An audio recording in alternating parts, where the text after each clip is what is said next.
Hello, আসসালামু আলাইকুম everyone. আপনারা এখন এই মুহূর্তে যে বাড়িটি দেখতে পাচ্ছেন, এই বাড়িটি মূলত ডেমরা থানা স্টাফ কোয়ার্টারে অবস্থিত।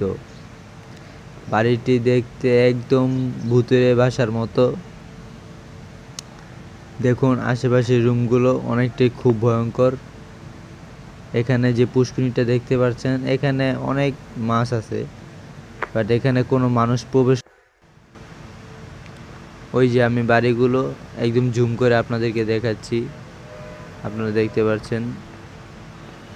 একদম জুম করছে আমার ক্যামেরা, ফোকাসটা বেশি স্পষ্ট না, নর্মাল ক্যামেরা। দেখতে পাচ্ছেন এই যে রুমগুলো একদম সব কিছু ভেঙে গেছে, কোনো দেওয়াল একদম ঘষে গেছে। এটা হলো বাইরের আকৃতি। দেখুন বাইরের কি অবস্থা, একদম বটগাছ দিয়ে ভরা, একদম পুরো ভুতুড়ে বাসার মতন। এটা প্রায় অনেক দিন ধরে এখানে পড়ে আছে। তো আজকে আমরা এখানে আসছি ভিডিও করার জন্য, আপনাদেরকে একদম ভিতর পর্যন্ত নিয়ে যাব। আপনারা দেখুন এই যে সেই পুষ্করিণীটা, হ্যাঁ এই তো। আশেপাশে বাড়িগুলো দেখুন কতটা ভয়ঙ্কর।